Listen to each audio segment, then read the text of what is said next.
19. A bordo. Éramos 11 passageiros, um homem doido, acompanhado pela mulher, 2 rapazes que iam a passeio, 4 comerciantes e 2 criados. Meu pai recomendou-me a todos, começando pelo capitão do navio, que aliás tinha muito que cuidar de si, porque, além do mais, levava a mulher tísica em último grau. Não sei se o capitão suspeitou alguma coisa do meu fúnebre projeto, ou se meu pai o pôs de sobreaviso, sei que não me tirava os olhos de cima, chamava-me para toda a parte. Quando não podia estar comigo, levava-me para a mulher. A mulher ia quase sempre numa camilha rasa, a tossir muito, e a afiançar que me havia de mostrar os arredores de Lisboa. Não estava magra, estava transparente, era impossível que não morresse de uma hora para outra. O capitão fingia não crer na morte próxima, talvez por enganar-se a si mesmo. Eu não sabia nem pensava nada. Que me importava a mim o destino de uma mulher tísica, no meio do oceano? O mundo para mim era Marcela. Uma noite, logo no fim de uma semana, achei ensejo pro pício para morrer. Subi cauteloso, mas encontrei o capitão, que junto à morada, tinha os olhos fitos no horizonte. Algum temporal? Disse eu. Não, respondeu ele estremecendo, não, admiro o esplendor da noite. Veja, está celestial.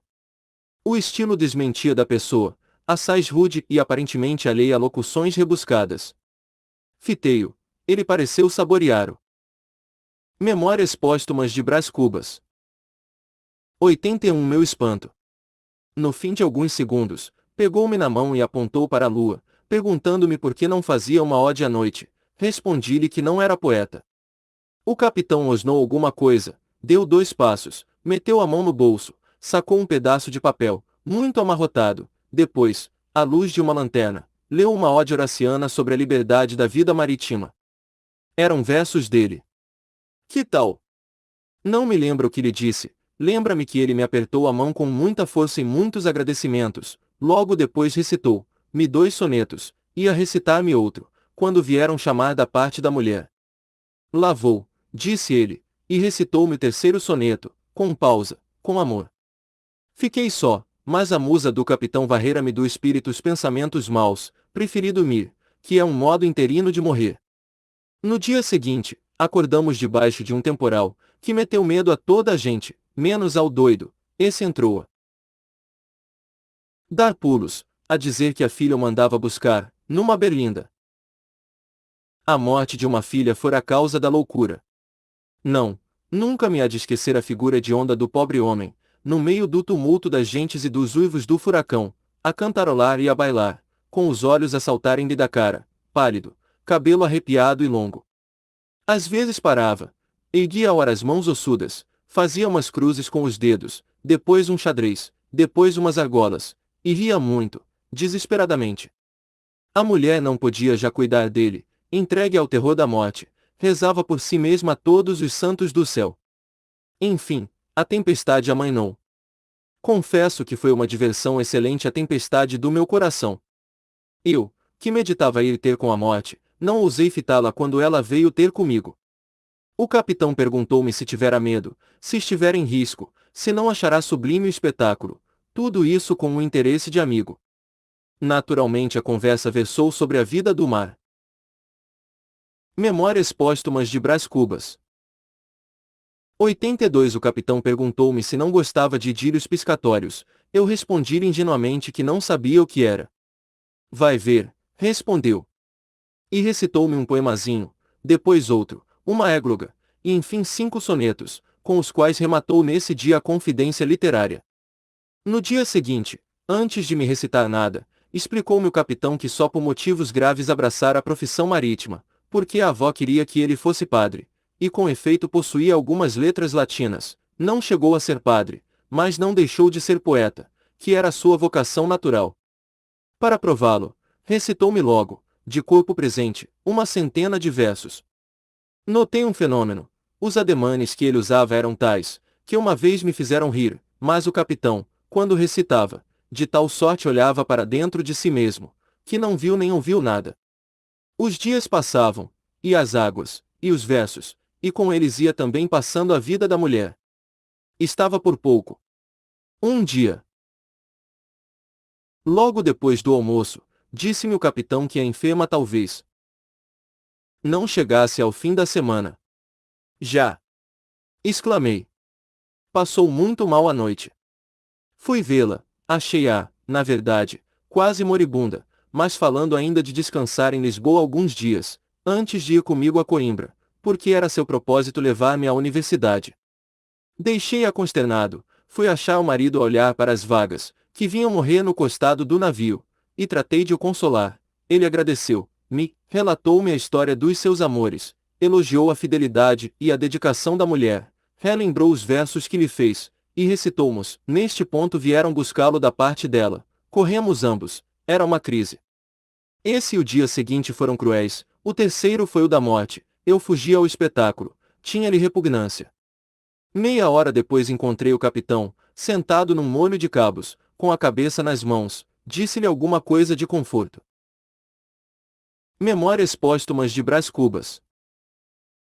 83. Morreu como uma santa, respondeu ele, e, para que estas palavras não pudessem ser levadas à conta de fraqueza, ergueu-se logo, sacudiu a cabeça, e fitou o horizonte, com um gesto longo e profundo. Vamos, continuou, entreguemo-la à cova que nunca mais se abre. Efetivamente, poucas horas depois, era o cadáver lançado ao mar, com as cerimônias do costume. A tristeza murchara todos os rostos, o do viúvo trazia a expressão de um cabeço rijamente lascado pelo raio. Grande silêncio. A vaga abriu o ventre, acolheu o despojo, fechou-se, uma leve ruga, e a galera foi andando. Eu deixei-me estar alguns minutos à popa, com os olhos naquele ponto incerto do mar em que ficava um de nós. Fui dali ter com o capitão, para distraí-lo. Obrigado, disse-me ele compreendendo a intenção, creia que nunca me esquecerei dos seus bons serviços. Deus é que lhos há de pagar. Pobre Leucádia! Tu te lembrarás de nós no céu. Enxugou com a manga uma lágrima importuna, eu busquei um derivativo na poesia, que era a paixão dele. Falei-lhe dos versos, que me lera, e ofereci-me para imprimi-los. Os olhos do capitão animaram-se um pouco. Talvez aceite, disse ele, mas não sei e são bem frouxos versos. Jurei-lhe que não, pedi que os reunisse e mos desse antes do desembarque. Pobre Leucádia! Murmurou sem responder ao pedido. Um cadáver e o mar. O céu o navio. No dia seguinte veio ler-me um epissédio composto de fresco, em que estavam memoradas as circunstâncias da morte e da sepultura da mulher. Leu-mo com a voz comovida deveras, e a mão trêmula. No fim perguntou-me se os versos eram dignos do tesouro que perderá. São, disse eu.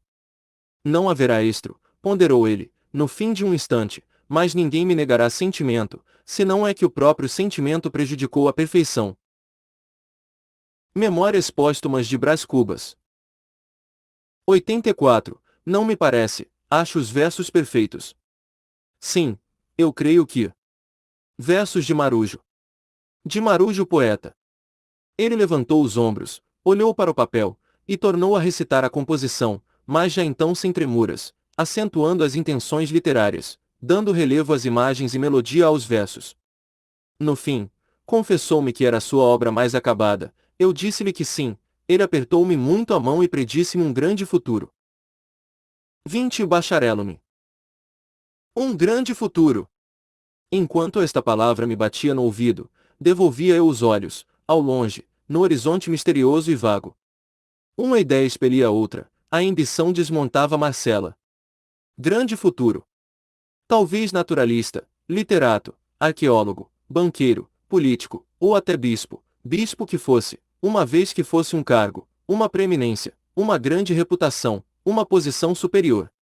A ambição, dado que fosse águia, quebrou nessa ocasião o ovo, e desvendou a pupila fulva e penetrante. Adeus, amores! Adeus, Marcela! Dias de delírio, joias sem preço, vida sem regime, adeus! Cá me vou as fadigas e a glória, deixo-vos com as calcinhas da primeira idade. E foi assim que desembarquei em Lisboa e segui para Coimbra. A universidade esperava-me com as suas matérias árduas, estudei-as muito mediocremente, e nem por isso perdi o grau de bacharel, deram-mo com a solenidade do estilo, após os anos da lei, uma bela festa que me encheu de orgulho e de saudades. Principalmente de saudades. Tinha eu conquistado em Coimbra uma grande nomeada de folião. Era um acadêmico estroina, superficial, tumultuário e petulante, dado às aventuras, fazendo romantismo prático e liberalismo teórico, vivendo na pura fé dos olhos pretos e das constituições escritas. No dia em que a universidade me atestou, em pergaminho, uma ciência que eu estava longe de trazer arraigada no cérebro, confesso que me achei de algum modo logrado, ainda que orgulhoso. Explico-me, o diploma era Memórias Póstumas de Brás Cubas 86, uma carta de alforria, se me dava liberdade, dava-me a responsabilidade. Guardei-o, deixei as margens do Mondego, e vim por ali fora sais desconsolado, mas sentindo já uns ímpetos, uma curiosidade, um desejo de acotovelar os outros, de influir, de gozar, de viver, de prolongar a universidade pela vida adiante. 21. O Almocreve. Vai então, empacou o jumento em que eu vinha montado, fustiguei-o, ele deu 2 corcovos, depois mais 3, enfim mais um, que me sacudiu fora da sela, com tal desastre, que o pé esquerdo me ficou preso no estribo. Tento agarrar-me ao ventre do animal, mas já então, espantado, disparou pela estrada fora. Digo mal, tentou disparar, e efetivamente deu 2 saltos, mas um almocreve, que ali a excitava, acudiu a tempo de lhe pegar na rédea e detê-lo, não sem esforço nem perigo. Dominado o bruto, desvencilhei-me do estribo e pus-me de pé. Olhe do que vosmecê escapou, disse o almocreve. E era verdade, se o jumento corre por ali fora, contundia-me deveras, e não sei se a morte não estaria no fim do desastre, cabeça partida, uma congestão, qualquer transtorno cá dentro, lá se me ia a ciência em flor. O almocreve salvara-me talvez a vida, era positivo, eu sentia-no no sangue que me agitava o coração. Bom almocreve! Enquanto eu tornava a consciência de mim mesmo, ele cuidava de consertar os arreios do jumento. Com muito zelo e arte. Resolvi dar-lhe 3 moedas de ouro das 5 que trazia comigo, não porque tal fosse o preço da minha vida, essa era inestimável, mas porque era uma recompensa digna da dedicação com que ele me salvou. Está dito, dou-lhe as 3 moedas. Pronto, disse ele, apresentando-me a rédea da cavalgadura. Memórias Póstumas de Brás Cubas. 88. Daqui a nada, respondi, deixa-me, que ainda não estou em mim hora qual. Pois não é certo que ia morrendo. Se o jumento corre por aí fora, é possível, mas, com a ajuda do senhor, viu vosmecê que não aconteceu nada. Fui aos alforjes, tirei um colete velho, em cujo bolso trazia as 5 moedas de ouro, e durante esse tempo cogitei se não era excessiva a gratificação, se não bastavam 2 moedas. Talvez uma. Com efeito, uma moeda era bastante para lhe dar extremições de alegria. Examinei-lhe a roupa, era um pobre diabo, que nunca jamais vira uma moeda de ouro. Portanto, uma moeda.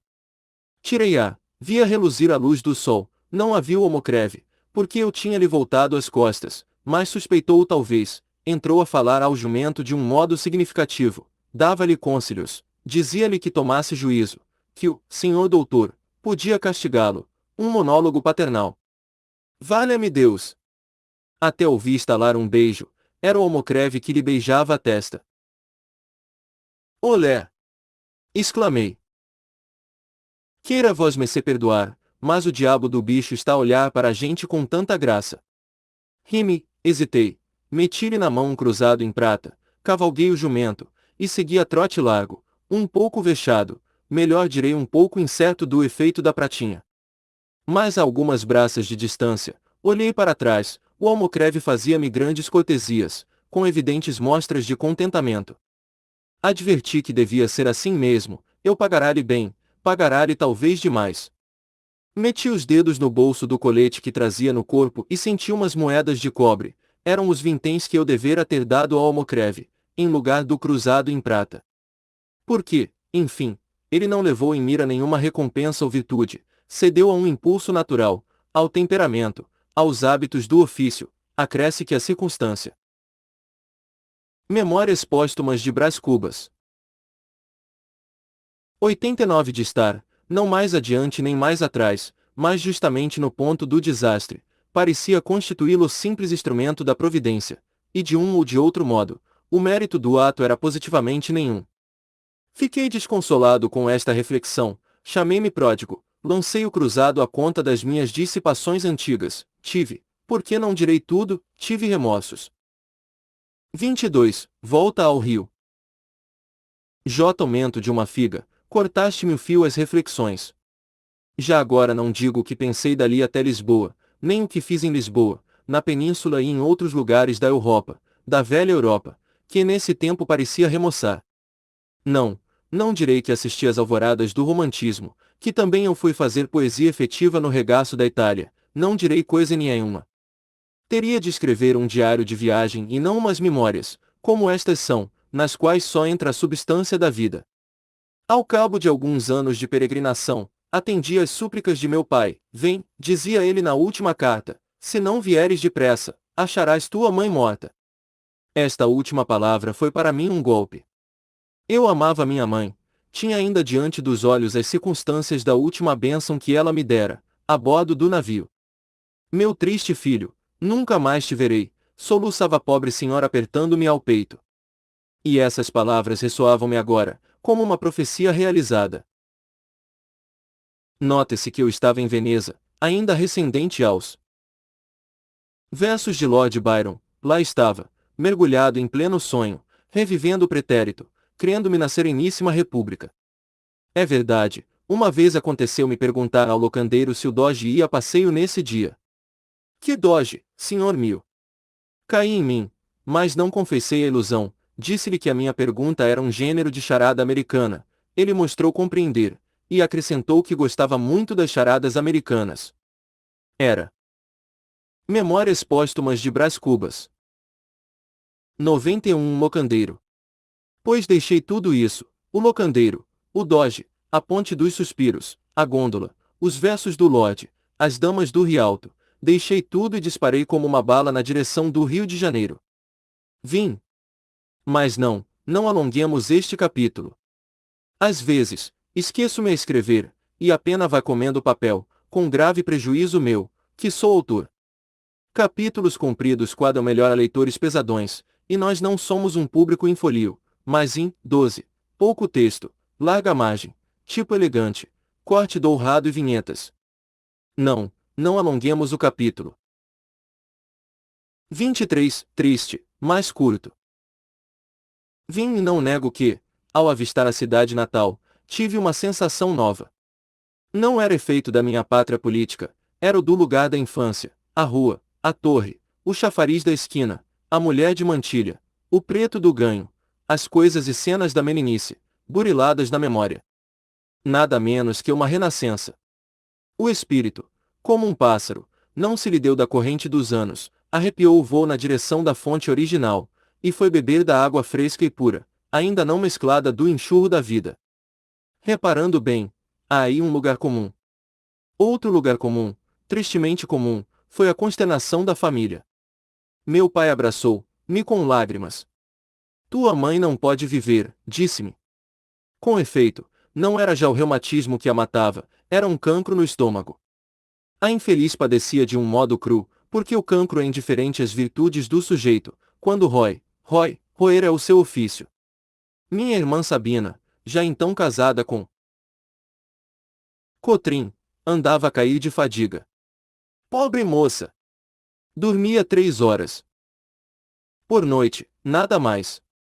O próprio tio João estava abatido e triste. Eusébia e algumas outras senhoras lá estavam também, não menos tristes e não menos dedicadas. Meu filho! A dor suspendeu por um pouco as tenazes, um sorriso alumiou o rosto da enferma, sobre o qual a morte batia a asa eterna.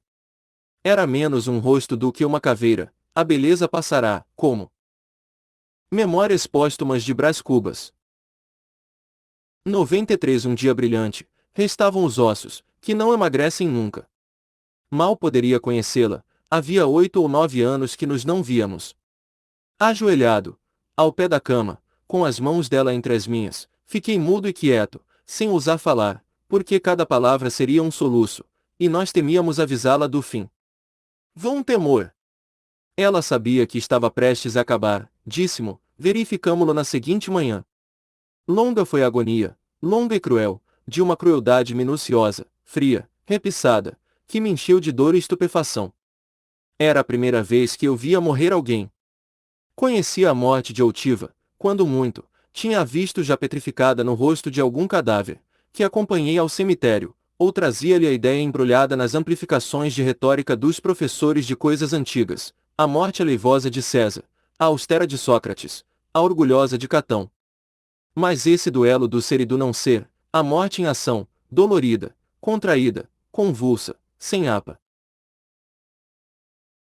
Hélio político ou filosófico, a morte de uma pessoa amada, essa. Foi a primeira vez que a pude encarar. Não chorei, lembra-me que não chorei durante o espetáculo, tinha os olhos estúpidos, a garganta presa, a consciência boquiaberta. Que? Uma criatura tão dócil, tão meiga, tão santa, que nunca jamais fizera verter uma lágrima de desgosto, mãe carinhosa, esposa imaculada, era a força que morresse assim, trateada, mordida pelo dente tenaz de uma doença sem misericórdia. Confesso que tudo aquilo me pareceu obscuro, incongruente, insano. Triste capítulo, passemos a outro mais alegre. 24, curto, mas alegre. Fiquei prostrado. E contudo era eu, nesse tempo, um fiel compêndio de trivialidade e presunção. Jamais o problema da vida e da morte me oprimira o cérebro, nunca até esse dia me debruçara sobre o abismo do inexplicável, faltava-me o essencial, que é o estímulo, a vertigem. Para lhes dizer a verdade toda, eu refletia as opiniões de um cabeleireiro, que achei em Módena, e que se distinguia por não as ter absolutamente. Era a flor dos cabeleireiros, por mais demorrada que fosse a operação do toucado, não enfadava nunca, ele intercalava as penteadelas com muitos motes e pulhas, cheios de um pico, de um sabor. Não tinha outra filosofia. Nem eu. Não digo que a universidade me não tivesse ensinado alguma, mas eu decorei-lhe só as fórmulas, o vocabulário, o esqueleto. Tratei-a como tratei o latim, embolsei 3 versos de Virgílio, 2 de Horácio, uma dúzia de locuções morais e políticas, para as despesas da conversação. Tratei-os como tratei a história. A jurisprudência. Colhi de todas as coisas a fraseologia, a casca. A ornamentação. Talvez espante ao leitor a franqueza com que lhe exponho e realço a minha mediocridade, advirta que a franqueza é a primeira virtude de um defunto. Na vida, o olhar da opinião, o contraste dos interesses, a luta das cobiças obrigam a gente a calar os trapos velhos, a disfarçar os rasgões e os remendos, a não estender ao mundo as revelações que faz a consciência. Memórias póstumas de Brás Cubas. 95 O melhor da obrigação é quando, à força de embaçar os outros, embaça-se um homem a si mesmo, porque em tal caso poupa-se o vexame, que é uma sensação penosa, e a hipocrisia, que é um vício hediondo. Mas, na morte, que diferença! Que desabafo! Que liberdade! Como a gente pode sacudir fora a capa, deitar ao fosso as lantejoulas, despregar-se, despintar-se, desafeitar-se, confessar lisamente o que foi e o que deixou de ser. Porque, em suma, já não há vizinhos, nem amigos, nem inimigos, nem conhecidos, nem estranhos, não há plateia. O olhar da opinião, esse olhar agudo e judicial, perde a virtude, logo que pisamos o território da morte. Não digo que ele se não estenda para cá, e nos não examine e julgue, mas a nós é que não se nos dá do exame nem do julgamento. Senhores vivos, não há nada tão incomensurável como o desdém dos finados,